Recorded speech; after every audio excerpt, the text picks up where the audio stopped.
दीक्षा स्तोत्रपठण महायज्ञ सोहळ्याच्या आजच्या या प्रथम मीटिंगला जी आपण सभा घेतो आहोत त्याच्यामध्ये सगळ्यांचं स्वागत आहे. आपण एक संकल्प केला होता की जेव्हा हे अयोध्येचं राम मंदिर उभारलं जाईल त्यावेळेस तिथे जाऊन रामरक्षा पठण करायचा असा आम्ही संकल्प केला होता आणि आपण संकल्प केलाच होता तो. तर त्या संकल्पाची पूर्तता आता लवकरात लवकर होणार आहे आणि त्या दृष्टीने एक एक गोष्टी सगळ्या छान घडत आहेत. आजचं सभेचं आयोजन अशासाठी केलेलं आहे की पुण्यातले किंवा पुण्याच्या जवळपासचे येणारी सगळी जी लोक आहेत ज्यांना अयोध्येला यायचं आहे, इच्छा आहे, तर प्रत्येकाच्या शंका असतात अनेक गोष्टीच्या. पण त्या शंका प्रत्येक फोनवर सगळ्यात देणं शक्य नसतं. काही वेळेस मग त्यांना माहिती, प्रतिनिधींना माहिती नसतं, मग ते परत कोणातरी विचारणार, मग तुम्हाला सांगणार, अशा गोष्टी अनेक घडतात. तर त्या दृष्टीने त्या शंकांचं निरसन व्हावं या दृष्टीने आज आपण सुद्धा ही अशी जी सभा ठेवलेली आहे ती जायच्या अगोदर आणि आता रेल्वेचं बुकिंग लवकरात लवकर सुरू होणार या दृष्टीने आज मुद्दा आपण हा दिवस ठरवला आहे आणि आपण करणार आहोत या दृष्टीने सगळी या ठिकाणी चर्चा. तर सगळ्यांचं पुन्हा एकदा आलेल्या लोकांचं सगळ्यांचं स्वागत करतो. आणि या ठिकाणी जे प्रतिनिधी आपण नेमलेले आहेत त्यांची आणि या सगळ्याचे ग्रंथभरण दिंडी आणि चौफेर प्रतिष्ठान याची जी कार्यकारिणीची ही जी सगळी लोक आहेत की जी या सगळ्याचं आयोजन करतायत त्या सगळ्यांची थोडक्यात ओळख करून देतो आणि आपण त्या सगळ्या कार्याला सुरुवात करू. मी स्वतः ग्रंथभरण दिंडी पुणे याचा वीरेंद्र कुंटे मुख्य आहे. गेले 18 वर्ष आपला ग्रंथभरण दिंडीचे कार्यक्रम वेगवेगळ्या ह्याच्यात चालू आहे. या ठिकाणी बसलेले आहेत ते चंद्रकांत मोघे, हे ग्रंथभरण दिंडीचे या कार्यकारिणीचे महत्त्वाचे सगळं बघणारे आहेत. त्यानंतर दीपक पुल्लिक हे या कार्यकारिणीचे मुख्यच आहेत. नंदकुमार देव म्हणून आहेत, ते आता येऊ शकलेले नाही आहेत, पण ते या सगळ्या ग्रंथभरण दिंडीचे जे काय आता किंवा आपला अयोध्येचा जो सोहळा होणार आहे त्याचे खजिनदार म्हणून ते आहेत नंदकुमार देव. त्याच्यानंतर चौफेर प्रतिष्ठानच्या वतीनं आता या ठिकाणी निरंजन गोळे आलेले आहेत. चौफेर प्रतिष्ठान पुणे ही जी संस्था आहे त्याचे निरंजन गोळे. त्याच्यानंतर वृंदा जोशी म्हणूनही आहेत, काही कदाचित येतीलच. अशा 2 संस्थांवर आपण हे सगळं करतो आहोत. आता मी या ठिकाणी काही प्रतिनिधीही आपण त्यांची नेमणूक केलेली आहे. तर त्यापैकी काही जे इथे आता आलेले आहेत त्यांना मी सांगतो की त्यांनी उभं राहायचं, मी नाव हे करतो, त्यांनी उभं राहून ओळख द्यायची आहे. उदय गोरे हे सदाशिव पेठ, त्याच्यानंतर मुंबईचा काही भाग असं ते बघणार आहेत असं मी त्यांच्यावर सोपवलेलं आहे. सदाशिव पेठला सगळा जो काय नियोजनाचा भाग आहे तर ते बघणार आहेत. आणि त्यांच्या पत्नी अंजली गोरे, श्रीमती परांडकर या आहेत बार्शीच्या, त्यामुळे बार्शी पुणे हडपसर बराचसा भाग त्या कव्हर करतायत. आणि कुठला भाग बघताय? जसं माझं फ्रेंड सर्कल जिथं आहे पण तो सगळा भाग त्या बघता आहेत, त्यांच्यावरती सगळी जबाबदारी दिली आहे.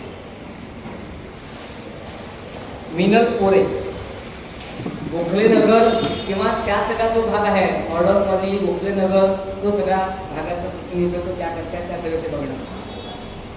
सुप्रिया सावंत आहेत का? नाही. नीता कुलकर्णी,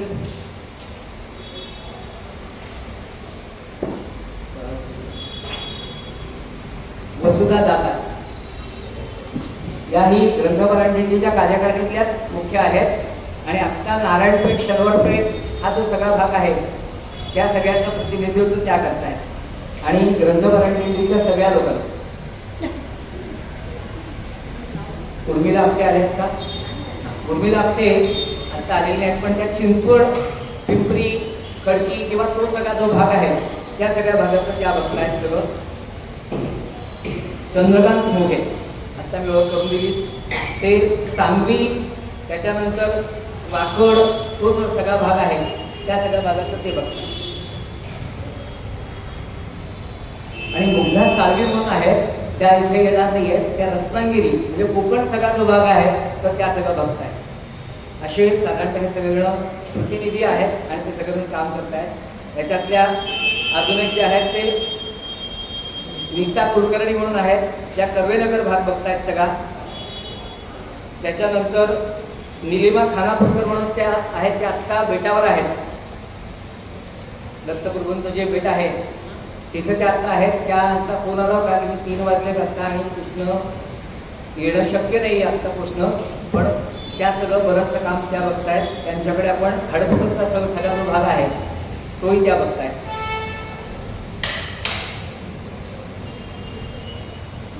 असे सगळे प्रतिनिधी म्हणून हे सगळे लोक काम करणार आहेत. तर आता सगळ्यांना पत्रकं मिळालेलीच असतील, पत्रकं आपल्याकडे सगळ्यांकडे आलेली होती. तर त्या पत्रकामध्ये बरीचशी सगळी माहिती आपण दिलेली आहेच. या ठिकाणी पराग गुजराती म्हणून जे आहेत ते आता येतील इथे. त्यांच्याकडे आपण बस व्यवस्था, त्याच्यानंतर रेल्वेची तिकीटं, विमानाची तिकीटं, 2 जण आहेत आपल्याकडे. पवन टूर्स अँड ट्रॅव्हल्स म्हणून जे आहे ते गेलं आमचं 18 वर्ष आम्ही जेव्हा ज्या ठिकाणी जातो आहोत कार्यक्रमांना किंवा काही कुठे असं जायचं असेल तर ते उत्तम आमची सगळी व्यवस्था करतायत, रेल्वेची किंवा विमानाची. तर त्यांच्याकडे व्यवस्था दिलेली आहे रेल्वेची आणि विमाना तिकीट काढण्याची.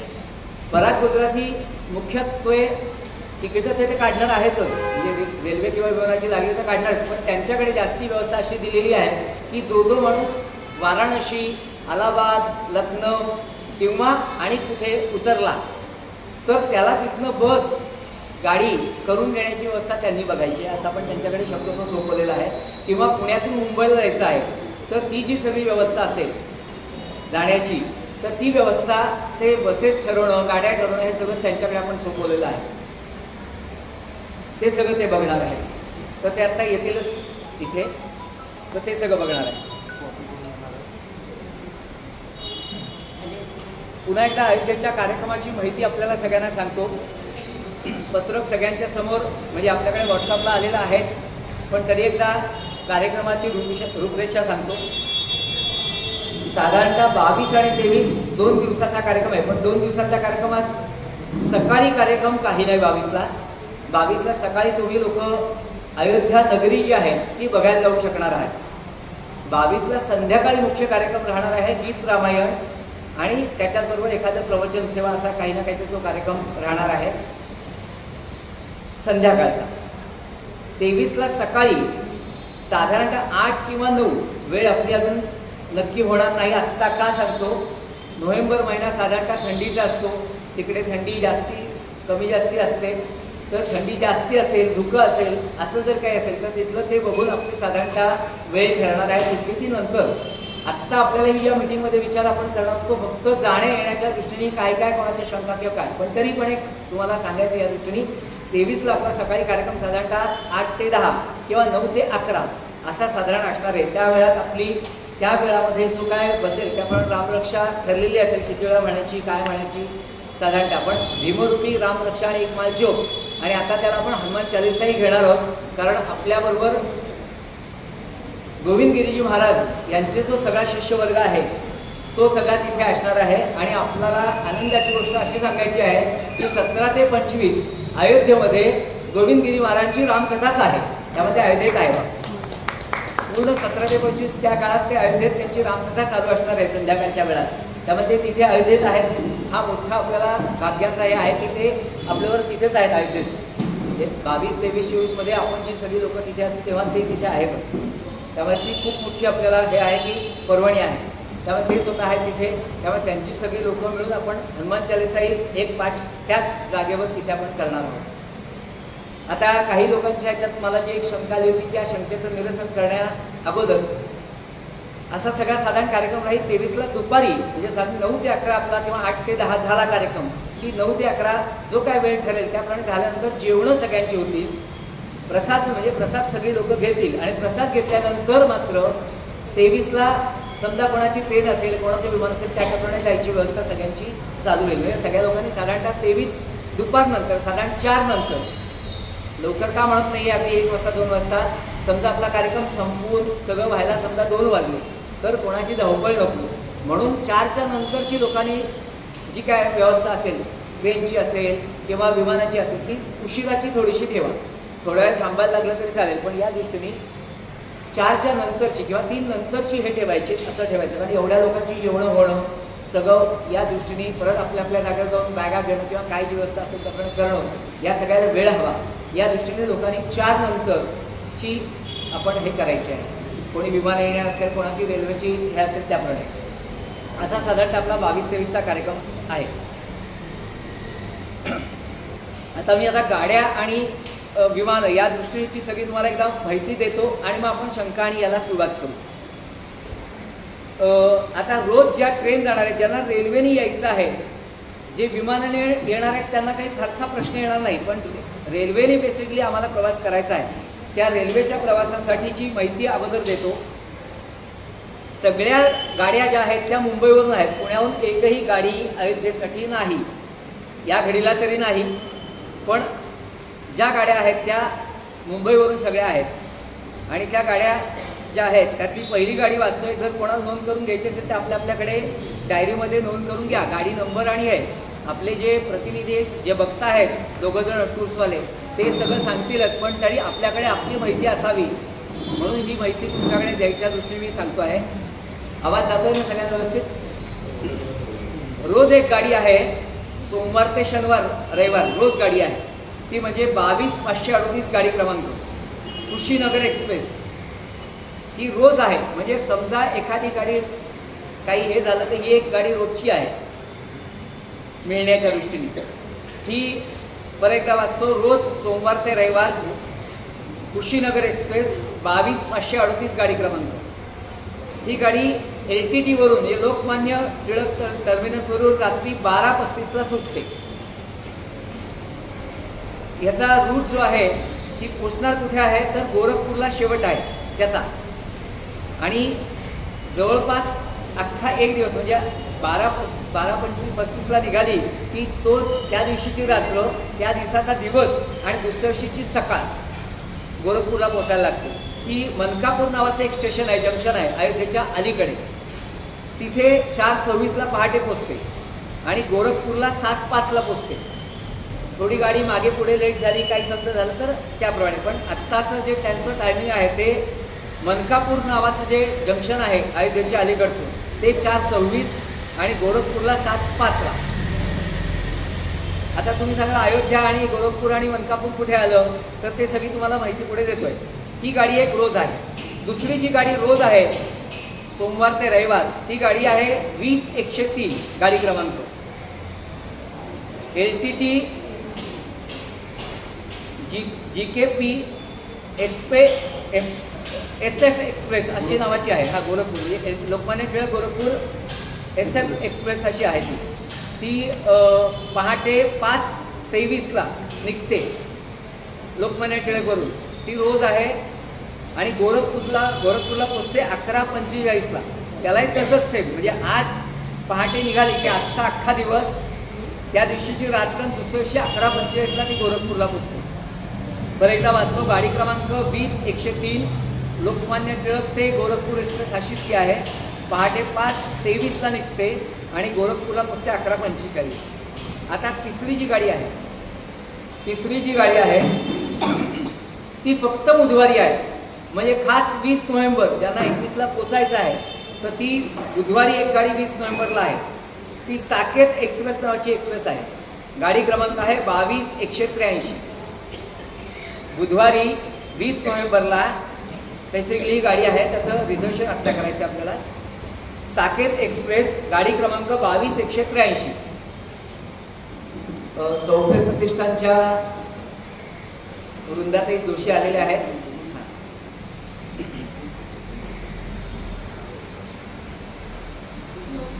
दर रविवारची जी रामरक्षा पठणाचं सगळं चालतं घरोघरी त्याचं सगळं त्या बघतात.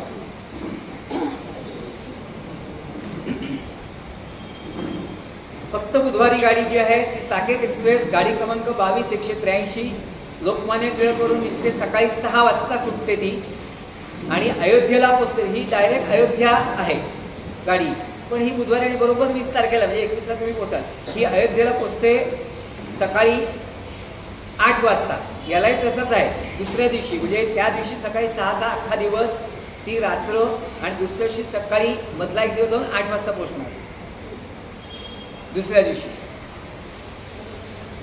आता अजून एक जी गाडी आहे रोज मधली, ती अजून एक सांगतो. गाडी क्रमांक 19037 अवध एक्सप्रेस नावाची एक्सप्रेस आहे. 19037 गाडी क्रमांक 19037 अवध एक्सप्रेस नावाची एक्सप्रेस आहे. ही मात्र फक्त लोकमान्य टिळकवरून नाही सुटत, ही बांद्र्यावरून सुटते. पण ही रोज आहे, म्हणजे आपल्याला गाड्या भरपूर आहेत या दृष्टीच्या. बांद्र्यावरून सुटते रात्री 10 वाजता, आणि मनकापूर किंवा लखनौ या दोन्ही ठिकाणी याची जंक्शन्स आहेत, थांबण्याची आहेत. मनकापूरला सकाळी 7:46ला पोचते आणि लखनौला पहाटे 3:42ला पोचते. परत वाचतो. गाडी क्रमांक 19037 अवध एक्सप्रेस, बांद्रा ते मनकापूर किंवा लखनौ अशी ही गाडी आहे. अशा साधारणतः रोज जाणाऱ्या 3 गाड्या, आणि एकच जी बुधवारी मात्र आहे, ती आपल्याला आपल्या दृष्टीने सुद्धा महत्त्वाची आहे, 20 नोव्हेंबरची, ती साकेत एक्सप्रेस. सगळ्यांच्या लक्षात आलंय. आता ही जी तुम्हाला गोरखपूर किंवा मनकापूर सगळे सांगितल्या, ट्रेन सांगितल्या, एकच अयोध्येला जाणार ती सांगितली. पण या बाकीच्या सगळ्यांची जी अंतरं आहेत, त्याची अंतरं तुम्हाला सगळ्यांना सांगून ठेवतो. म्हणजे गोरखपूरला उतरा, मनकापूरला उतरा, लखनौला उतरा, कुठेही उतरा, काही प्रश्न येणार नाही तुम्हाला. त्या त्या ठिकाणून तुमच्या गाड्यांची व्यवस्था आपण करून देण्याचं जे बघणार आहोत ते ठरवता येईल. मनकापूर ते अयोध्या 40 किलोमीटर आहे, साधारणतः 1.5 तास. साधारण 34 ते 35 आहे, पण मी 40 धरलेलं आहे की 40 किलोमीटर 1.5 तास लागणार आहे. लखनौ ते अयोध्या आहे 140 किलोमीटर 2.5 तास. वाराणसी ते अयोध्या, कोणी समजा वाराणसीला डायरेक्ट गेलो, रेल्वे, त्याला वाराणसी रेल्वे मिळाली, तो रेल्वेने वाराणसीला गेला आणि वाराणसीवरून आला, किंवा काही लोक बघून येणार असं झालं तर ती वाराणसीहून निघाली समजा, तर त्यांना वाराणसी ते अयोध्या 220 किलोमीटर साधारणतः आहे. तर ते 4.5 तास अंतर आहे. मी थोडंसं 5-10 किलोमीटर जास्ती त्यात हे केलेलं आहे. त्याच्यानंतर गोरखपूर ते अयोध्या हे अंतर आहे 134 ते 140, असं जरा 134 किलोमीटर, हे 3.5 तास. त्याच्यानंतर प्रयागराज, म्हणजे अलाहाबादला कोणीही गेलं असेल, काही बघून समजा अलाहाबादला आहे म्हणजे प्रयागराजला, आणि तिथनं पुढे यायचं आहे, अयोध्येला यायचं आहे, त्या लोकांना अलाहाबाद ते अयोध्या 170 किलोमीटर, साधारणतः वेळ 4.5 तासाचा साधारणतः तो आहे. अशी साधारणतः ही अंतर आहे. म्हणजे लोकांना लखनौ, मनकापूर आणि गोरखपूर ही तिन्ही ठिकाणं अगदी जवळ आहेत, की जी लोक पटकन गाड्या केल्या, बस केल्या ते येऊ शकतात. असा सगळा भाग आहे. आता अजून एक विषय महत्त्वाचा जो सांगायचा आहे तो म्हणजे हे जे आपण 4,800 घेतलेले आहेत, जे घेतो आहोत किंवा घेणार आहोत किंवा नोंदणी करताना द्यायची आहे, त्या 4,800तले साधारणतः 1,000 रुपये आपले जे आहेत ते या सगळ्या कार्यक्रमाचं शुल्क म्हणून आपण घेतलेलं आहे. हा जो सगळा सोहळा करणार, तिथे जी काय आपल्याला लागणार आहे, स्टेज असतील, इतर काही गोष्टी सगळ्या लागतील, काही पाहुणे आहेत, सगळ्याच्या दृष्टीने जे काय लागणार त्याच्यासाठी हा घेतलेला आहे. आणि बाकीचे जो खर्च आपण घेतलेला आहे तो साधारणतः तिथे राहणं, भोजन, या सगळ्याचा आपण घेतलेला आहे. अगदी जेवढा लागणार तेवढाच आम्ही तो बसवलेला आहे आणि केलेला आहे. त्या ह्याच्यामध्ये 2 रात्र 3 दिवस असं आपण ठरलेलं आहे. म्हणजे आल्यापासून तुम्ही आलात, समजा एखादा व्यक्ती, अगदी आम्ही 21ला सगळ्यांनी संध्याकाळी 6 पर्यंत यायचं असं आम्ही सगळ्यांना सांगतो आहोत. आणि सगळ्यांना आत्ताही इथे हे करतोय की 21ला संध्याकाळी 6 विमानाने आलात तरी 21ला संध्याकाळी 6 ते 7 या वेळात यायचं आहे. काय यायचं एवढ्या ह्याच्यामध्ये, जर तुम्ही जेवढे उशीर कराल यायला, अगदीच जर काही प्रॉब्लेम झाला तर गोष्ट वेगळी, पण शक्यतो लवकर काय यायचं संध्याकाळी 6 पर्यंत. तर तुम्हाला तिथे आल्यानंतर तुमची आल्यावरची व्यवस्था सगळी राहण्याची वगैरे करून, भोजनाचाही आकडा आम्हाला कळायला पाहिजे त्या दिवशीचा, रात्रीचा 21चा, म्हणून सगळ्यांनी 6 पर्यंत यायचं आहे. तुम्ही फिरत बसलात, हे केलं तर तसं चालणार नाही. संध्याकाळी 6ला तुमचं रिपोर्टिंग होऊन तुम्ही त्या खोलीमध्ये किंवा ज्या काय खोल्या तुम्हाला जे काय प्रतिनिधी देणार आहेत तिथे तुमचं गेलाच पाहिजे. आणि नंतर भोजनाची वेळ जी काय असेल त्याच्यात तुम्ही तिथे यायचं आहे. तर सगळ्यांनी 21ला संध्याकाळी 6 किंवा उशिरा 7 पर्यंत अयोध्येत ज्या ठिकाणी आपलं ठिकाण ठरलेलं असेल त्या ठिकाणी सगळ्यांनी यायचं आहे. आता हे ठिकाण त्याच्यानंतरच्या पुढच्या ज्या काही तिथल्या व्यवस्था, कार्यक्रम कुठे होणार, ड्रेस कोड असणार का, बाकीच्या ज्या सगळ्या गोष्टी आहेत त्या सगळ्यानंतर आपल्याला नंतरचं जे पत्रक काढणार आहोत आपण त्याच्यात देणार आहोत, अगदी व्यवस्थित डिटेल देणार आहोत या सगळ्या. आता तुम्हाला खर्च काय काय आहे तर ट्रेनचा किंवा विमानाचा खर्च यायचा जायचा, आणि तिथे जो तुम्ही उतरल्यानंतर बस किंवा गाडी करणार किंवा मुंबईला जायचा जो बसचा खर्च आहे तो खर्च आपापला प्रत्येकाला यायचा जायचा जो काय गाडीचा किंवा रेल्वे विमानाचा खर्च आहे तो ज्याचा त्यांनी करायचा. तिथे समजा तुम्ही लखनौला उतरलात तर लखनौवरून अयोध्येत येण्याचा किंवा मनकापूरवरून अयोध्येत येण्याचं किंवा गोरखपूरवरून अयोध्येला येण्याचा जो बसचा गाडीचा जो काय खर्च असेल तो खर्च, पुण्यातून मुंबईला जायचा बसचा गाडीचा खर्च, हा सगळा खर्च हा ज्याचा त्यांनी करायचा आहे. आता त्याच्यासाठी तुम्हाला अजून एक सांगतो. आता या ठिकाणी तुम्ही सगळे आता आलेला काही ना काही ते कोणाचे आपल्याला लगेच कळेल कोण रेल्वे जाणार, कोणाला विमानाने यायचं आहे, तर त्या दृष्टीने आपण नंतर ग्रुप करणार की रेल्वेची लोक पुण्यातून किती येत जाणारी, तर त्या लोकांना आपण एक मोठी बस करून देऊ पुण्यातून. की एक वेळ ठरवेल बाबा ही गाडीची वेळ समजा 6ची असेल, सकाळची 6ची गाडी असेल तर आपण त्याप्रमाणे रात्रीची गाडी ठरवणार बस, आणि ती बस तुम्हाला तिथे बरोबर तासभर अगोदर आतमध्ये बस तिथे जाऊन तुम्हाला तिथे जाता येईल अशा दृष्टीने ती व्यवस्था बस करणार. म्हणजे तुमचा खर्च बसचा जर केले, मोठी बस केली तर खर्च वाचेल. कसा, छोटी गाडीने गेलात तर जास्ती पैसे पडणार, 4 लोक गेलात तर 4 लोकात डिवाइड होतील, मग ते जास्ती होतात. बसने गेलात तर ते अजून कमी होतील. 50 सीटर आपण बस केली, 25 सीटर बस केली तर तसंच आपण लखनौ, गोरखपूर किंवा मनकापूर इथे आपण तसंच करणार की बाबा तुमचे समजा लखनौला एक 25 लोक उतरली आहेत, विमानाने असतील, रेल्वेने असतील, तर त्या विमानतळावरून किंवा त्या रेल्वे स्टेशनवरून अयोध्येला यायला त्या 25 लोकांचा ग्रुप केला जाईल, 50 लोकांचा ग्रुप केला जाईल. त्या लोकांना 50 लोकांना यायला ती बस तिथे तयार असेल घ्यायला तुम्हाला, आणि मग ते तुमचं कॉन्ट्रीब्युशन जे आहे ते एकदम कमी होऊन जाईल. हां, आता त्यातून तुम्ही असं ठरवलं नाही आम्ही आमचे 4 लोक येणार आहोत, आमचं आम्ही कार करतो छोटी, तर ते तुम्हाला तुमच्याने जे काय बेअर करायचं ते तुम्ही करू शकता. पण समजा कोणाला असं नाही बाबा आम्हाला एकदम 4 लोकांना शक्य नाही, आम्ही जास्ती लोक असतील तर त्याच्यात यायला तयार, तर त्या दृष्टीने आपण तशी व्यवस्था करणार आहोत. असा हा सगळा भाग साधारणतः आहे. तर आता आपण शंका आणि काही कोणाच्या हे असतील तर त्याला सुरुवात करूयात. बरोबर आहे.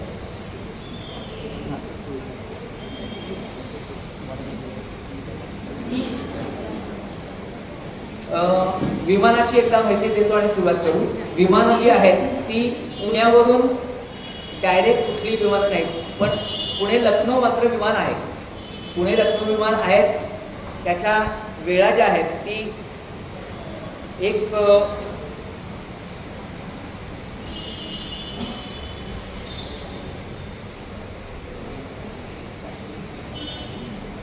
पुणे ते लखनौ जे विमान आहे ते 19, 20, 21 तिन्ही दिवस आहे. रात्री 1ला एक आहे आणि दिवसा एक आहे, पण या तिन्ही दिवस 2 वेळा विमान आहेत. अजून काही फ्लाईटची एखाद्या वेळ मागे पुढे होऊ शकतात, 1-2 असू शकतात, पण आता आम्हाला जी माहिती मिळाली ती तिन्ही दिवस 2 वेळा फ्लाईट आहे पुणे ते लखनौ. म्हणजे ज्यांना लखनौला यायचं डायरेक्ट विमानाने त्यांना ते येता येईल. मुंबईवरून अयोध्येला सुद्धा आहेत आणि लखनौला सुद्धा आहेत. मुंबईवरून भरपूर विमानांची व्यवस्था आहे, आणि म्हणलं तसं तुम्हाला समजा विमानाने येणार असाल मुंबई अयोध्या असे येणार असाल तर वाया पुणे काढू शकता, किंवा तुम्ही बसनी आपण म्हणलं तसं बसनी एअरपोर्टला डायरेक्ट जायचं आणि एअरपोर्टला तुम्हाला सोडलं जाईल तिथे त्या बसनी, आणि तुम्ही तिथनं विमानाने येऊ शकता. असंही आहे. काय येतानाचंही तसंच. येतानाचं आता काय राहणार आहे सांगतो. अजून येतानाच्या दृष्टीने अजून आमच्यापर्यंत ज्या काही गोष्टी आल्या आहेत त्याच्यातली एक गोष्ट सांगतो, आपण सुरुवात करू. येतानाचं काही लोकांना अयोध्येनंतर वाराणसी, अलाहाबाद बघायचं आहे, म्हणजे फिरायला तो सगळा भाग बघायला जायचा आहे. अयोध्या तर होणार आहे आपली, पण कोणाला काशी गया करतात तसं ते काशी गया दोन्ही करायचं आहे. तर त्या लोकांचा किती लोक तयार होत आहेत का, तर त्याप्रमाणे तीही व्यवस्था आपण करायचा प्रयत्न करणार आहोत. पण त्याप्रमाणे तुम्हाला लवकरात लवकर कळवायला लागेल या प्रतिनिधींकडे स्पेसिफिकली, आणि त्याप्रमाणे तुमची ट्रेनची व्यवस्था का विमानाची व्यवस्था हे करायला लागेल. कारण ट्रेनचं फक्त मर्यादित असतं, वेळ लगेच संपते, तिकीटं लगेच संपतात. विमानाचा तसा प्रश्न येत नाही. म्हणून हे लवकरात लवकर या 2 दिवसात सगळ्या प्रतिनिधींकडे आपण कळवायचं की आम्ही बाबा जाणार आहोत, किंवा तुम्ही तुमचा ग्रुप पटकन तयार करा. एक 5 लोकांचा, 10 लोकांचा, 7 लोकांचा, 15 लोकांचा, तुमच्या ओळखीत ज्या काही येणाऱ्या बायका असतील किंवा काही सगळे मिळून असाल, कुटुंब असाल, तर त्या लोकांनी तयार करा. तो ग्रुप कळवा की आम्ही सगळेजण पुढे काशी गया सगळं जे काय असेल ते करायला जाणार आहोत, आमची व्यवस्था कशी होईल का. तर लगेच तुम्हाला त्याप्रमाणे अयोध्येचा कार्यक्रम झाला की नंतर तुम्हाला ती व्यवस्था तुम्हाला गाड्यांची करून दिली जाईल. त्याप्रमाणे तुमची पुढची वाराणसी ते पुणे म्हणा किंवा वाराणसी मुंबई काय तुमची विमानं रेल्वे असेल त्याप्रमाणे तुमची तिकीट तुम्हाला काढता येतील. हा एक भाग तुम्हाला सांगितलेला आहे. असा सगळा विषय आहे. आता काही कोणाच्या प्रत्येकाच्या शंका असतील तर त्यांनी एकेकाने हे करा, आपण सगळ्यांच्या शंकांचं निरसन करूया. मुख्यत्वे करून रेल्वेची जी तिकीट आहे ती 120 दिवस अलीकडे बुक करावी लागते. आपण जर आत्तापासून जर कॅल्क्युलेशन केलं समजा तर साधारणपणे 24 जुलैच्या अलीकडे आपल्याला ही तिकीटं बुक करणं कंपल्सरी आणि 17 ते 24 जुलैपर्यंत.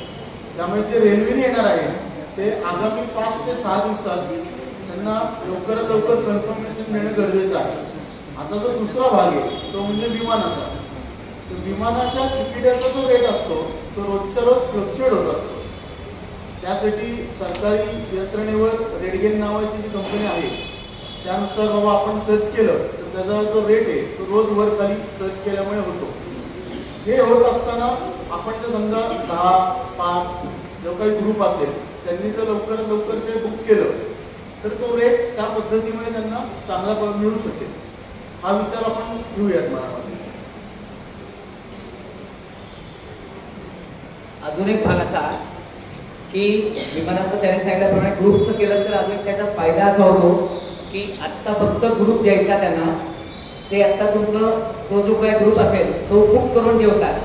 तुमचं ऐत्या वेळी नाव बदलायचं झालं किंवा एखादा कॅन्सल झाला तर त्या ग्रुपला 10 दिवस अगोदर ते नाव बदलू शकतात तिथे. हा एक आपल्याला हे असतो बेनिफिट असतो की बाबा तिथे तुम्ही येऊ शकत नाहीये पण मग दुसरं कोणते येणार नाही. रेल्वेला तसं करता येत नाही पण याला ग्रुपला तुम्हाला करता येईल. त्यामुळे ग्रुप जर तुम्ही तयार केले किंवा ग्रुप दिले विमानासाठी फक्त एवढंच की विमानासाठी तुम्हाला गडबड नाही. आणि आम्ही आमच्या या दोन्ही यांना सांगून ठेवलेलं आहे दोन्हीकडे क्रूजवाल्यांना दोघांनाही परागला आणि त्यांनाही की तुम्ही ज्या दिवशी रेट कमी असेल त्या दिवशी फटकन ती विमानाची तिकीटं काढायची. जी कोण विमानाची दिली असतील त्यांची. स्वतःची तुम्ही इंडिव्हिज्युअल काढणार असेल तर तुम्ही बघून त्या दिवशी रेट जसा असेल तसा काढू शकता विमानाचा. कारण हल्ली सगळ्यांकडे कॉम्प्युटरवर किंवा आपल्या मोबाईलवर ती व्यवस्था असते. आपण ऑनलाईन पैसे भरून बुक करू शकतो. पण ग्रुपने यायचं असेल तर तो एक आपल्याला हे आहे. तर त्या दृष्टीने तुम्ही तसं विमानाचंही करू शकता. हा विमानाचं तिकिटाचं सांगितलं तसं रोज कमी जास्त होत असतो. पण साधारणतः तुम्हाला सांगतो येऊन जाऊन साधारणतः 12 ते 14 साधारण म्हणजे कधी 6 असेल जायला कधी 7 असेल पण 12 ते 14 या ह्याच्यात येऊन जाऊन तुमचं होऊ शकतो. 6 असेल तर 6 दुने 12 येणं जाणं 6 दुने 12 किंवा 7 दुने 14 पण 12 ते 14 या ह्याच्यात साधारणतः विमानाचा हे असतो. पण एखाद्या दिवशी असं होतं की एखाद्या दिवशी तो रेट 5 वर 4.5 वर सुद्धा येऊ शकतो. कारण आम्ही तो अनुभव घेतलेला आहे. त्यामुळे ते रेट कमी जास्त होतात. म्हणून म्हटलं की ज्या दिवशी एखाद्या दिवशी रेट एखादा कमी असेल त्या दिवशी तुम्ही ते तिकीट काढू शकता. पण साधारणतः 12 ते 14 हे नक्की आहे. जायला 6 किंवा 7 यायला 6 किंवा 7. आणि तुमचं तिकीट कुठल्यापासून कसं आहे मुंबईवरून आहे पुण्यावरून आहे त्याप्रमाणे थोडंसं त्याचं हे राहतं डायरेक्ट म्हणजे कसं आहे त्याप्रमाणे या दृष्टीने. म्हणजे मुंबई अयोध्या असेल तर मुंबई अयोध्याचं अंतर आणि त्याचा तिकिटाचा आहे हा वेगळा असू शकतो. कमी असू शकतं थोडं जास्ती असू शकतं असंही जाऊ शकतं. पण रोज बदलतो तो एक भाग. रेल्वेचं तिकीट जे आहे ते 3 टायर 2 टायरचं सांगतो. साधारणतः 3 टायरला 1800 1700 ते 1800 आणि 2 टायरला साधारणतः 2100 ते 2500 याच्यामध्ये साधारण एका वेळी जायला 1700 ते 1800 किंवा त्या ह्याच्यात दरम्यान एकदा 3 टायर एसीला 2 टायर एसीला साधारणतः 2100 ते 2500. पूर्वी सिनियर सिटीजनला याच्यात हे मिळत होतं की आता सरसकट सहयोग केलेला आहे. सगळ्यांना तोच रेट आहे. पण साधारणतः जायला हा रेट आणि यायला तेवढाच रेट साधारणतः आहे. आणि शक्यतो सगळ्यांनी करताना 3 टायर किंवा 2 टायरचं शक्यतो करा. कारण त्या ज्या सगळ्या गाड्या असतात तिकडे जाणाऱ्या उत्तर प्रदेशकडे जाणाऱ्या त्या गाड्यांमध्ये स्लीपर कोचला जरा थोडीशी दमदाटी या लोकांची होत असते. यूपीची या लोकांची थोडीशी होत असते. आता त्यातून तुमचा ग्रुप कसा आहे काय आहे थोडंसं कोणी त्याच्यावर जरा तरुण मंडळी आहेत का तर मग काही प्रश्न येणार नाही. पण शक्यतो 3 टायर 2 टायरचं जर केली तर बरं पडतील सगळ्यांनी रेल्वेची. हां आता आपण शंकाना किंवा काही कोणाची असेल तर त्याला सुरुवात करू. निवास व्यवस्थेची शंका विचारली. निवास व्यवस्था साधारणतः एका रूममध्ये 4 जण किंवा 3 जण असणार आहेत. जशी तिथे खोली असेल त्याप्रमाणे आपण तिथे करणार आहोत. आणि आता आम्ही लवकरात लवकर ह्याच्यात जाऊन येणार आहोत. आलो की बाकी सगळी माहिती पूजा पत्रकात तुम्हाला अगदी व्यवस्थित दिली जाणार आहे. आता आपण फक्त प्रवासाच्या दृष्टीने काही कोणाच्या शंका असतील तर त्या विचारा. आणि मग कोणाला बाबा रेल्वेने जायचं म्हणजे किती लोक आहेत मग आपण त्याच्याप्रमाणे थोडंसं नियोजनही करू शकतो. कारण काही लोकांना असं आहे की त्या एकट्या आहेत आणि त्यांना बरोबर कोणी नाहीये तर त्यांना बरोबर त्यांना दिलं तर त्यांना बरोबर एकत्र रेल्वेने जाऊ शकतील. शंका कोणाच्या सुरू करताय बोला. साधारणतः 1 ते 5 वर्ष किंवा 4 वर्ष या मुलांना काही नाही. कारण त्यांचं तसं खाण्यापिण्याचा एवढा हे नसतो. पण 5 वर्षा पुढच्या मुलांचं सगळ्यांचे ते जे 4,800 आहेत ते पडणार आहे त्यावेळेला करू शकतात. एक वेळ विमानाने जा, एकदा रेल्वेने या किंवा एकदा रेल्वेने तिथे या, येताना तुम्ही विमाने या. हे तुम्ही तुमच्या सोयीनुसार कुठलेही निवडू शकता. रेल्वेचं असेल तर आता तुम्हाला 22 किंवा 24 तारीख या 2 ज्या आहेत तारखा या तारखांच्या ह्याच्यात निर्णय घेऊन आपल्याला अगोदर त्याच्या अगोदर म्हणजे 22ला तिकीट निघायचं असेल तर तुम्हाला त्यांच्याकडे तुमचं सगळं डिटेल म्हणजे आधार कार्डचं झेरॉक्स आणि पैसे तिकिटाचे हे लवकरात लवकर यांच्याकडे द्यावे लागेल. किंवा लिस्ट जी तुमची तयार करणार असाल तर ती सगळी लिस्ट घेऊन त्यांच्याकडे तुम्हाला लवकरात लवकर साधारण 18, 19, 20 या 3 दिवसात द्यावी लागेल. त्या लक्षात अजून काय कोणाचं उभारवत बघा म्हणजे आम्हालाही कळेल. विमानाची तिकीट जी आहेत ती साधारणतः अगदी आता 22, 23, 24 जुलैची गडबड कोणाची नाही. विमानाची तुमची तिकीट ऑगस्ट, सप्टेंबर पर्यंत निघू शकतात. त्याला घाई नाही. फक्त एवढंच आहे की सप्टेंबर नंतर हळूहळू जरा तिकीट काढायला घेतली तर मग महाग पडायला लागतील आणि मग बुक होतील. म्हणून ऑगस्ट सप्टेंबर मध्ये तिकीट काढली तरी चालतील. त्याला विमानाला तो हे नाहीये. रेल्वेसाठी आता अगदी अर्जन्सी आहे कारण रेल्वेची तिकीट लगेच संपतात. म्हणून आपल्याला त्याच्या रेल्वेने येणाऱ्या लोकांसाठी ही तारीख डेट आहे की बाबा 20 तारखेला तुमची यादी पैसे सगळं त्यांच्याकडे गेलंच पाहिजे. ओपन व्हायच्या अगोदर 2 दिवस अगोदर. म्हणजे काही त्यांना असेल तर ते तुम्हाला विचारू शकतात. त्याच्यात तुम्ही देताना समजा ग्रुप कोणी देणार असेल तर त्याच्यामध्ये काय करा. समजा एक 5 लोकांचा तुमचा ग्रुप आहे रेल्वेसाठीचा तर त्या 5 लोकांची नावं त्याच्यापुढे त्यांचा मोबाईल नंबर आणि आधार कार्डाची झेरॉक्स किंवा त्याचा फोटो असं त्यांना व्यवस्थित द्या. म्हणजे ते देताना त्यांना काही जर शंका वाटली किंवा काही विचारायचं जर तुम्हाला ते फोन करू शकतात. या दृष्टीने त्या गोष्टी त्यांच्यावर त्या सगळ्या द्यायच्या. बोल अजून काय. रेल्वेने किती तारखेत निघायचं. काय रेल्वेने किती तारखेत निघायचं. रेल्वेने तुम्ही 20 तारखेला निघा 21ला पोहोचा. 18ला निघा 19ला पोहोचा. 19ला निघा 20ला पोहोचा. रोजची जी रेल्वे आहे ते एखादी रेल्वेची सुद्धा आधी तुम्हाला मी जी सांगितली आता तुम्हाला की जी बुधवारी बेसिकली आहे ती नाही मिळाली त्या दिवशीची 21ला येण्याच्या दृष्टीची. तर त्या रोज ज्या रेल्वे आहेत त्या रेल्वेपैकी तुम्ही ठरवू शकता की बाबा ही मिळाली आज मला बाबा या रेल्वेचं तिकीट 19चं मिळाले 20ला पोहोचणार आहे तुम्ही 20ला अयोध्येत या. समजा तुम्हाला 18चं मिळतंय आणि 18ला घेऊन तुम्ही 19ला अयोध्येत येत आहे 19ला तिथे अयोध्येत या. म्हणून ही मुद्दाम आम्ही तुम्हाला ही जास्ती रेल्वेचे दिलेले की बाबा या तुम्हाला हे आहे. बोला. हा आधी समजा एखादा दिवस तुम्ही लवकर आला तर ती राहायची व्यवस्था आपण तिथे करू. पण 19 पासून तिथे राहायची व्यवस्था आपण करणार आहोत. आता फक्त एवढंच राहील की याच्यामध्ये की समजा तुम्ही आता 19 पासून आला आपलं शेड्यूल आपण ठेवलेलं आहे 2 दिवस 2 रात्र 3 दिवसाचं. तर एखाद्या दिवसाचा जो काय समजा झाला आणि आत्ता मी सांगतोय पण एखाद्या कदाचित तेव्हा आम्ही तुमच्याकडून नाही सुद्धा म्हणू. पण आत्ता तुम्हाला मी शब्द देत नाही की बाबा मी तुम्हाला आत्ता म्हणलो बाबा नाही ती व्यवस्था होईल जेवणाची किंवा राहण्याची तुम्ही पैसे द्यायचे नाहीत. पण नाही झाली तर तसं नको व्हायला. मग आत्ता तुम्हाला सगळ्यांना सांगून ठेवते की व्यवस्था आम्ही करू. म्हणजे ज्या काय रूम घेणार तुम्ही समजा 19ला घेणार 20ला पोचताय किंवा 19ला पोचताय असं ठरलं तर त्या दिवसाचा जो काय रूमचा हे असेल तो तुम्हाला द्यावा लागेल. आम्ही भोजनाचे तुमच्याकडून नक्कीच घेणार नाही कारण अन्नदानाला हे असतं जेवणाचं घेणार पण राहण्याची जी व्यवस्था आहे ती आपल्याला दुसऱ्याला त्याला द्यायलाच लागणार आहे. त्यामुळे त्याचे मात्र जे काय होतील समजा तुम्ही एक दिवस अगोदर आला आपल्या दिवसाच्या ठरलेल्यापासून तर तेवढे मात्र तुम्हाला ते जे काय होतील त्या चौघांचे म्हणून किंवा तिघात जो काय असेल त्याचे द्यावे असं साधारण. हा कशाचे आम्ही तिकीट काढण्याचं आम्ही आमच्यावर शक्यतो घेतलेलं नाहीये. का सांगतो? कारण प्रत्येकाला कुठलं विमानाचं हे हवं आहे तिथे तुम्ही तिथे जाऊन जर काढलं तर जास्त सोयीचं राहील तुम्हाला या दृष्टीने, बाकी काही नाही. बरं आम्ही काढायचं म्हटलं तर आम्हाला ते परत सगळ्यांच्या एवढे ग्रुप तयार करा, हे सगळं करा, असं खूप गोष्टी करायला लागतील. बाकीच्याही गोष्टी आम्हाला बघायच्या, त्यामुळे आम्ही शक्यतो आमच्यावर घेतलेलं नाहीये. नाही तर अगोदर सगळ्यांना म्हटलं असतं बरोबर सगळ्यांनी द्या. काय असतं आणि विमानाचं कसं होतं सांगितलं तसं, आज तुमचं तिकीट खर्च आम्ही 7,000 घेतले आणि उद्या समजा 8,000 झाले तर परत काय करणार? या दृष्टीने तुम्ही तुमचं काढलेलं जास्त सोयीचं राहील. विमानाने जायला साधारणतः 2-2.5 तास, कुठलंही अंतर घेतलं तर 2.5 तास 3 तास, याच्यापेक्षा विमानाला जास्त वेळ लागत नाही. विमानाने फटकन माणूस पोहोचतो, रेल्वेला वेळ लागतो, विमान फटकन 2-2.5 तासाच्या ह्याच्यात पोहोचतं. आणि सगळी जी आत्ताच्या वेळा आहेत तिथल्या त्या 2.5 तासाच्याच आहेत विमानांच्या, त्याच्यापेक्षा जास्ती नाही.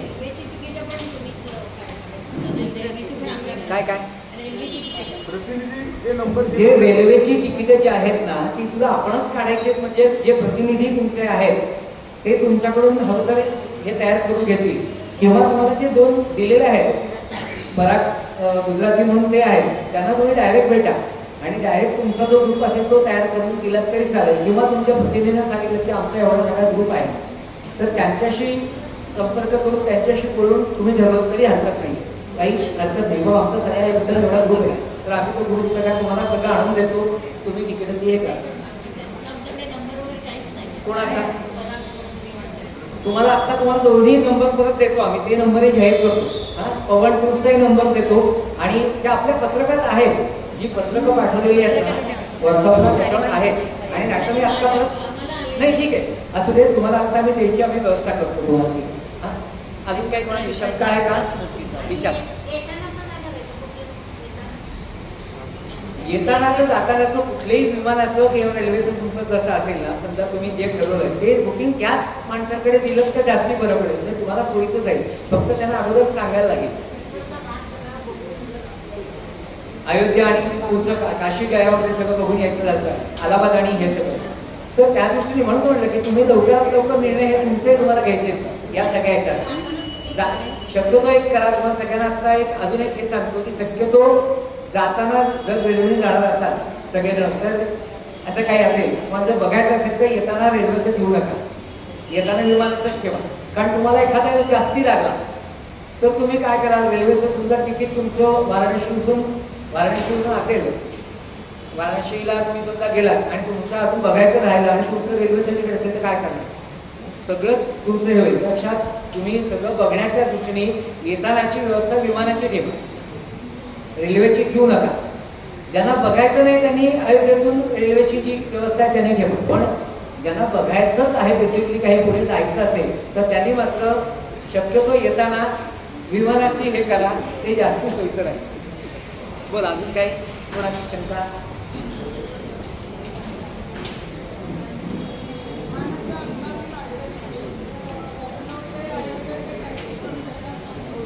हा, विमानाने तुम्ही आलात समजा मुंबई अयोध्या आलात, ऐका सांगतो दोन्ही सांगतो. मुंबई जे कोण तुम्ही समजा तुमची विमानाचं तिकीट काढलं, पुणे अयोध्या किंवा पुणे लक्ष्मण असं काढलं किंवा अयोध्येला आला मुंबई आहे, तर तुम्हाला अयोध्येत आल्यानंतर समजा तिथनं आपल्या जागेतून यायचं असेल तर त्याची व्यवस्था तिथे केली जाईल. त्याचा जो काय हे पडेल ते तुम्हाला द्यावं लागेल. मुंबई अयोध्या आला, लखनौला आहे ना, सांगितलं ना, लखनौला उतरल्यानंतर तुम्हाला विमानाने आलात समजा तर तुम्हाला लखनौवरून अयोध्येला येण्याच्या दृष्टीची आपण व्यवस्था करणारच आहोत. म्हणजे तिथे जे पराग गुजराती आहेत ते सगळं बघणार आहेत. त्यांना तुम्ही फक्त समजा तुम्ही किती लोक आहात तेवढा हे आकडा दिला की ते तुम्हाला गाडी करून देतील. समजा तुम्ही 10 लोक आहात, 10 सीटर गाडी केली की तुमची डिवाइड होते 10 लोकांच्याच पैसे. समजा त्यांनी असं सांगितलं बा 3,000 रुपये तर ते 10 लोकांच्याच जातील, 300 पडतील. तुम्ही 4च लोक जाणार असाल तर कार घेतली तर कारला जास्ती पडतील तर कारचं तुम्हाला हे पडेल, असं साधारण राहणार असेल. बोला अजून काही कोणाला शंका?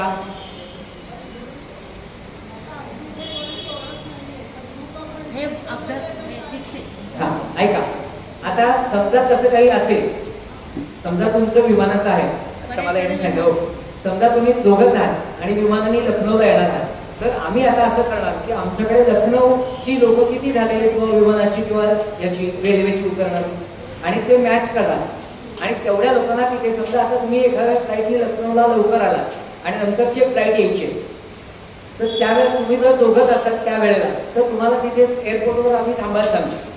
आणि ती जी काय फ्लाईट नंतरची येणार आहे त्याच्यात जर समजा 25 लोक येणार असतील तर त्या सगळ्यांबरोबर तुम्हाला घेऊन एकदम अयोध्येला येते, असं आपण ती व्यवस्था करू. म्हणजे असं तुम्ही काळजी करू नका की बाबा तुम्ही आता एकटेच तिथे विमानावर आलेला आहात, तिथे विमान त्या एअरपोर्टला आलाय आणि आता काय, तर असं काही होणार नाही. तुम्हाला तिथे कोणा कोणतरी दिला जाईल, काहीतरी केलं जाईल, कारण त्याच्या आमच्याकडे सगळ्याची नोंदणी अगोदर आता येणार आहे, कोण विमानाने येणार आहे, म्हणून तुम्हाला सगळं आम्हाला पाठवायचं आहे. तुम्ही विमानाचं बुकिंग केलं की आम्हाला पाठवायचं, तुम्ही तुमचं केलं तरी आणि आमच्या या दोन्ही ट्रॅव्हलवाल्यांकडे केलं तरी आम्हाला ते कळणारच आहे किंवा द्यायचंच आहे. अजून काय कोणाची शंका? आता मला म्हणायचं की आपण समजा आता अयोध्येला गेलो, सगळा बघायचा आहे, पुढचा सगळा भाग बघायचा आहे, तर तो भाग बघण्यासाठी कोणी तुमच्यापैकी येणार, दाखवणार काय? हां, त्याचं सुद्धा आम्ही नियोजन थोडंसं करणार आहोत, कारण आमच्यातले जे सगळे लोक येऊ शकतील असं नाही. आता ह्या प्रतिनिधींपैकी कोणी समजा आम्ही ठरवलं किंवा हे येऊ शकतात का, तर किंवा अजून तुम्हाला सांगतो ह्याच्यासाठी तुम्हाला एक तुमचा जर ग्रुप तयार असेल तर तुम्हाला बाकी कोणी गरज नाही. तिथे तुम्हाला हॉटेल्स आणि गाड्यांची व्यवस्था ह्या दोघांपैकी कोणी करून दिलं ना तर तुम्हाला कोणी बरोबर लागणार नाही. त्या ज्या गाड्या असतात जे आपण ठरवून देऊ, तुम्हाला समजा अयोध्येतून तुम्हाला एकदा घेऊन निघायचं, तुम्हाला अलाहाबाद दाखवायचं आणि वाराणसी दाखवून वाराणसी तुम्हाला परत यायचं, हे सगळं करण्यासाठी तुम्हाला एकदा का गाडी दिली तुम्हाला की तो गाडीचा ड्रायव्हर तुम्हाला व्यवस्थित घेऊन सगळं करेल. तिथे तुम्हाला हॉटेलची जी राहण्याची व्यवस्था आहे ते तुम्हाला हे प्रत्येक पवन टूर्स म्हटलं ते उत्तम करून देतील, त्यामुळे काही काळजी करू नका. म्हणजे तसं कोणी बरोबर लागणार नाही, तुम्ही व्यवस्थित समजा महिलाच असाल तर जाऊ शकता, तो काही प्रश्न नाही. अजून कोणाची शंका? बोला. ते अयोध्येला आल्यानंतर कुठे यायचं आहे, कुठल्या ठिकाणी पोचायचं आहे ते सगळं नंतरच्या पत्रकात डिटेल दिलं जाणार आहे. तेव्हा नंबरही देणार, तिथे कुठं तुम्ही यायचं आहे, कसं यायचंय. ज्या बसेसनी येतील त्या डायरेक्ट तुम्हाला तिथे आणणार, पण तुम्ही तुमचे आलात समजा रेल्वेने आल्यानंतर अयोध्येत उतरला की तुम्हाला तिथे कोण ना कोणतरी तुमची आम्हाला माहिती असणार आहे, तुमची रेल्वे कुठली असणार आहे, कधी येणार आहे, तर तिथे आमची लोक आलेली असतील. तिथनं तुम्ही जिथे यायचं आहे तिथे तुम्हाला घेऊन आणलं जाईल, माहिती मिळेल. त्याचं पत्रकात नंतरच्या पत्रकात आपण देणार आहोत. जेव्हा कार्यक्रमाचं प्रत्यक्ष नोव्हेंबरमधला जेव्हा होणार त्याच्या अगोदर आपल्या मीटिंग होणार आहेत. परत ही एक पहिली मीटिंग प्राथमिक आहे, याच्यानंतरच्या 1 किंवा 2 मीटिंग अजून होतील की ज्यामध्ये त्या त्या विभागाची लोक एकत्र येतील. म्हणजे समजा सदाशिव पेठेतले 100-150 लोक असतील, नारायणपेठ सगळी असतील किंवा पेठा एकत्र येतील, कोथरूड आणि कर्वेनगरची एकत्र येतील, असं आपण ते नंतर करणार आहोत. या सगळ्या गोष्टी नंतर होणार आहेत. बोला, अजून काही जाण्या येण्याच्या दृष्टीने क्षमता कोणाची आहे? रेल्वे आणि विमान हे जे 2 भाग आहेत, तर रेल्वेचे काही लोक आहेत, विमानाचे काही लोक. अगदी बरोबर. तर त्यांचं परत एखादी मीटिंग तुम्ही घेणार आहे का? ते रेल्वेवाल्यांना एकत्र हो, घेणार. कारण त्यांच्याशिवाय काही करणार नाही. आमच्याकडे रेल्वेची विमानाची सगळी नोंदणी आमचे जे सगळे प्रतिनिधी आहेत ते व्यवस्थित घेणार, कारण तुम्ही देताना व्यवस्थित द्या. असंही नको व्हायला की तुम्ही देताना काहीतरी चुकीची दिली आणि शेवटी ते लिहून घेणार आहेत किंवा ते तुम्ही सरळ. आपल्याकडे खूप चांगली योजना, आपल्याकडे चांगलं हे आहे, व्हॉट्सअप हा चांगला हे आहे की त्याच्यात तुम्ही टाईप करून पाठवलं की व्यवस्थित सगळं समोर राहतं.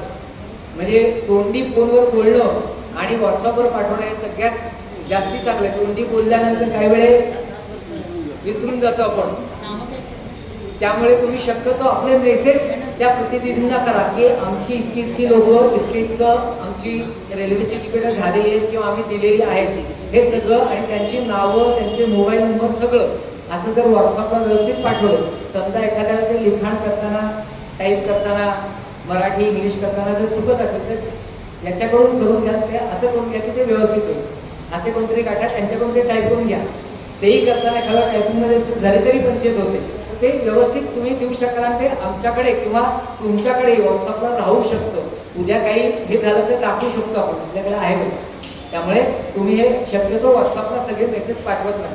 आणि अजून एक महत्त्वाचं सांगतो, हे सगळं झालं की आपण याचा ग्रुप करणार आहोत, त्यामुळे तुम्हाला ग्रुपवर आपोआपच माहिती कळणार आहे. अयोध्येला जाणाऱ्या सगळ्या लोकांचा एक ग्रुप तयार होईल, त्याच्यामध्ये सगळीकडची लोक असतील, त्यामुळे तो ग्रुप तयार होईल. त्याच्यामध्ये तुमचं जे काय असेल, तुम्हाला काही सूचना असतील काय असेल तर त्या प्रतिनिधींकडे दिल्या की त्या सूचना आम्ही त्याच्यावर टाकू. म्हणजे तुमच्या सूचना किंवा माहिती त्याच्यावर येत राहील असं आपण ग्रुप करणार आहोत. म्हणजे बऱ्याच लोकांनी विचारलं याचा ग्रुप करणार आहोत का, तर करणार आहोत, पण आत्ता नाही. हळूहळू सगळ्यांची नावं आली, रेल्वे विभागाची बुकिंग व्हायला सुरुवात झाली की हळूहळू आपण एक पुढच्या 8 दिवसात ग्रुप तयार करायला सुरुवात करणार. मग जर जशी लोक तयार होतील ती ग्रुपमध्ये ऍड होत राहतील. बोला, अजून काही शंका कोणाची? बोल.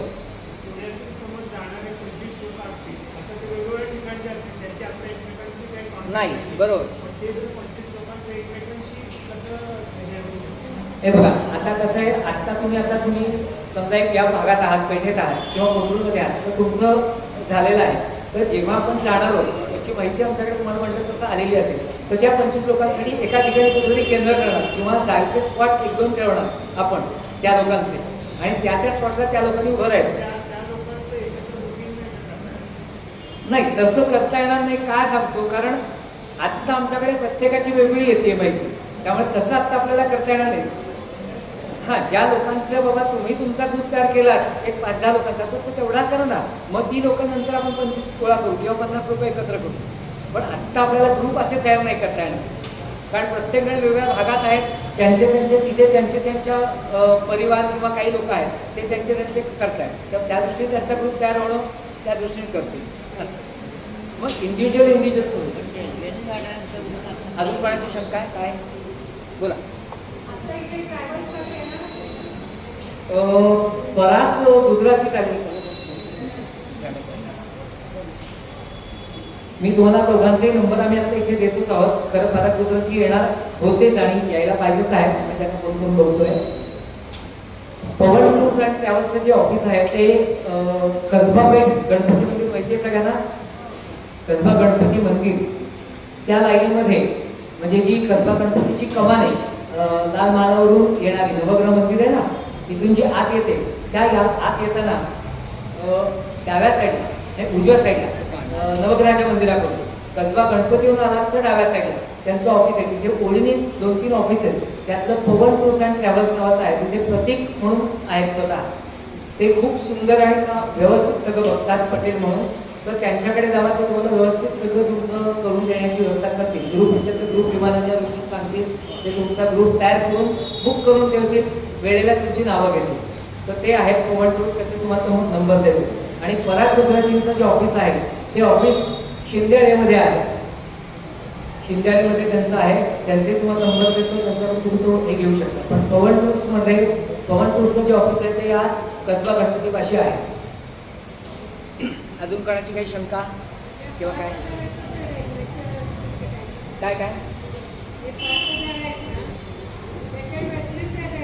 4,800 जे आहे ते सोडून रेल्वेचं किंवा विमानाचं त्याचा रेल्वेचा खर्च ज्याचा त्याचा. रेल्वेचा खर्च पुणे ते मुंबई किंवा अयोध्या, लखनौ वगैरे जो काय बसचा गाडीचा खर्च आहे तो ज्याचा त्याचा आहे. दोन्ही करतात. त्यांची तुम्हाला सांगतो, पवन टूर्सची खूप मोठी चेन आहे पवन टूर्सची स्वतःची, आणि ते खूप वर्ष उत्तम हे करतायत, आयोजन करतायत सगळं. म्हणजे 100 लोक असू देत, 50 लोक असू देत, 1000 लोक असू देत, ते व्यवस्थित करतात. इकडे भरपूर लोकांची काळजी काढून देतात ग्रुपची. या ठिकाणी अजून एक खूप व्यवस्था अशी होती आहे, फायनान्सच्या दृष्टीने कोणाला काही मदत लागणार असेल तर त्या दृष्टीने वृंदा जोशी या ठिकाणी आपल्याला मार्गदर्शन करतात. बोला. हा, ऐका, या सगळ्या ज्या गोष्टी आहेत ना, दर्शन कसं होणार, पास मिळणार का, हे सगळे आपले नंतर तुम्हाला व्यवस्थित त्याची, कारण आम्ही आता अयोध्येला जाणार आहोत. आमचं सगळ्यांशी बोलणं चालू आहे. आम्ही कालच किशोरजी व्यास म्हणजे गोविंदगिरी महाराजांकडे बसलो, तो सगळा विषय झालेला आहे.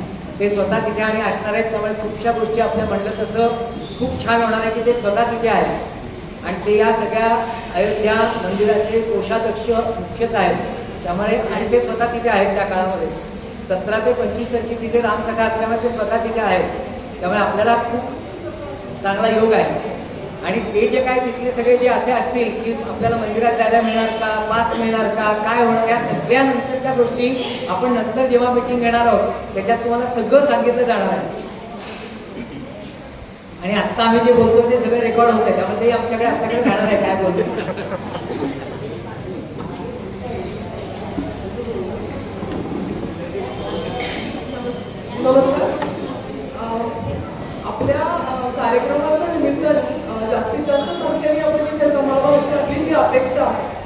आहे का जरा? त्यामध्ये एक अजून आम्ही सोय उपलब्ध करून देऊ बघतोय. जर इच्छुक असाल आपण तर जरूर आपली नावं द्या. आपली एक सहकारी संस्था आहे, यशोधर नागरी सहकारी पतसंस्था मर्यादित, इथेच आहे सदाशिव पेठेत. तर यशोधनतर्फे हा कार्यक्रम खूप वेगळा आहे आणि आपल्याला हे प्रमोट पण करायचं आहे. राम मंदिर भक्तांसाठी प्रमोट करायचं आहे. तर त्यासाठी आपण काही कन्सेशनल रेटमध्ये फायनान्स पण अवेलेबल करून देतो. म्हणजे एकाच कुटुंबातल्या 4 जणांना जायचंय समजा, तर ह्या सगळ्या आपण ज्या आपण व्यवस्था बघितल्या त्यासाठी काही 6 महिन्यांचा फायनान्स आपण अवेलेबल करून देऊ शकणार. तर ही पण एक अनाउन्समेंट होती. आपण कोणी इच्छुक असाल तर आपली नावं कुंटे गुरुजी किंवा प्रतिनिधींकडे दिली तरी चालू शकते. आणि ही संस्था आपली सहकारी संस्था आहे. आपण त्याच्याबरोबर रेग्युलरली काम करतो, त्यामुळे विश्वासू आहे आणि आपल्यासाठी सोय पण होऊ शकते. कोणाच्या काय अजून शंका आहेत का? नीता कुलकर्णी कर्वेनगर, त्यांचा मोबाईल नंबर घ्या 9890 13 54 15 9890135415. नीता कुलकर्णी कर्वेनगर त्यांचा नंबर आहे 9890 13 54 15. लक्षात. आता तुम्हाला दोन्ही पराग आणि प्रतीक या दोघांचे नंबर देतो. पवन टूर्स अँड ट्रॅव्हल्स प्रतीक पटेल, त्यांचा मोबाईल नंबर सगळ्यांनी घ्या. ज्यांना पत्रक मिळालं नाही ज्यांच्याकडे पत्रक आहे त्याचा व्यवस्थित हा नंबर आहे आणि त्यांच्याशी आमचं सारखं बोलणं चालू आहे.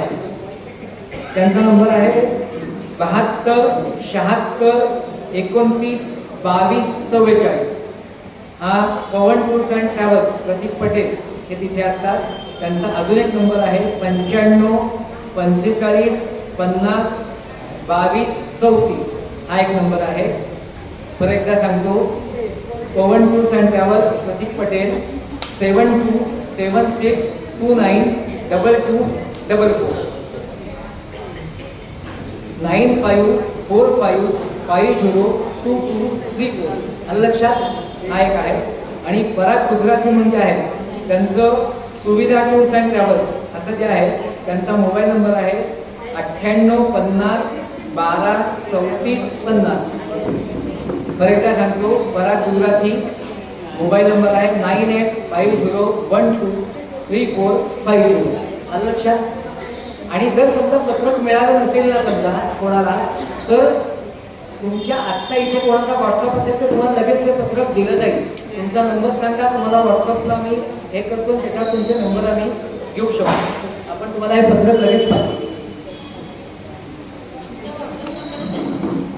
आता इथे कोणी आत्ता लगेचच समजा असं कोणी असेल की ज्यांना रेल्वे एकटेच आहेत, एक दोघंच आहेत आणि रेल्वे आम्हाला जायचं आहे, तर त्यांनी जर त्यांची नावं आत्ता इथे दिली, रेल्वेची नाव मोबाईल नंबर आणला असेल तर आधार कार्ड किंवा मग त्याचा फोटो व्हॉट्सअपला पाठवण्याच्या दृष्टीने, तर गुंजा जोशी इथे लगेच तुमचा एक ग्रुप तयार करून घेते किंवा नावं घेतलेली तो ग्रुप तयार करते. म्हणजे ती सगळी नावं एका वेळी रेल्वेला तुमची दिली जाते. मग आता त्याच्या दृष्टीने पैसे कसे द्यायचे, काय करायचं हे तुम्हाला फक्त फोनवर सांगितलं की तुम्ही त्यांना तेवढे द्यायची व्यवस्था करायची. ती एक आम्ही अजून एकदा हे करतो की ज्यांची लगेच रेल्वेसाठी नावं द्यायची असेल त्यांची तुम्ही देऊ शकता. आम्ही हे मुद्दा का अंगावर घेत नाही सांगतो तुम्हाला सगळ्यांना. काय असतं, 2 टायर 3 टायरचं काढताना समजा आम्ही काढायला गेलो ग्रुपनी किंवा हे आणि 2 टायरचं मिळालं नाही आम्हाला, तर 3 टायरचं काढायचं का हा निर्णय कोण घेणार? मग तुम्ही म्हणणार आम्हाला 2 टायरच पाहिजे होतं, 3 टायर नको होतं. बरं, दुसरी गोष्ट असं असते की सगळेच वयस्कर असतात, त्यांना खालचा बर्थ मिळत नाही, कारण आम्ही ग्रुपनी काढायला गेलो की खालचा बर्थ मिळणार नाही. इंडिव्हिज्युअल तुम्ही काढायला गेला तर तुम्हाला नक्की खालचा बर्थ मिळतो. तुमच्याकडे तुम्ही दिलं की लगेच तुम्हाला मिळतो. तसं आम्हाला मिळणार नाही, म्हणून आम्ही आमच्या घर कुठेही काढण्याचा मुद्दा घेत नाही आहे. कारण तो फायदा तुम्हाला तुमचा प्रत्यक्ष इंडिव्हिज्युअल तुम्ही दोघं गेलात तिघांपर्यंत मिळू शकतो, काढली तिकीट तर. म्हणून एवढाच एक त्याचा भाग आहे. बहुतेक सगळ्यांच्या शंकांचं निरसन झालंय. आपण लवकरात लवकर पुढच्या मीटिंगला जेव्हा कार्यक्रम होणार आहे त्याच्या अगोदर नक्की सगळेजण भेटणार आहोत. आपली या ठिकाणची ही सभा झाली आहे आणि सगळ्यांनी जास्तीत जास्त संख्येने यायचा प्रयत्न करा आणि खूप छान तिथे सोहळा पण साजरा करूया रामरक्षाचा. जय जय रघुवीर समर्थ प्रभु रामचंद्र भगवान की, महारुद्र हनुमान की, सद्गुरु समर्थ रामदास स्वामी महाराज की जय। आर्य सनातन वैदिक हिंदू धर्म की, भारत माता की जय।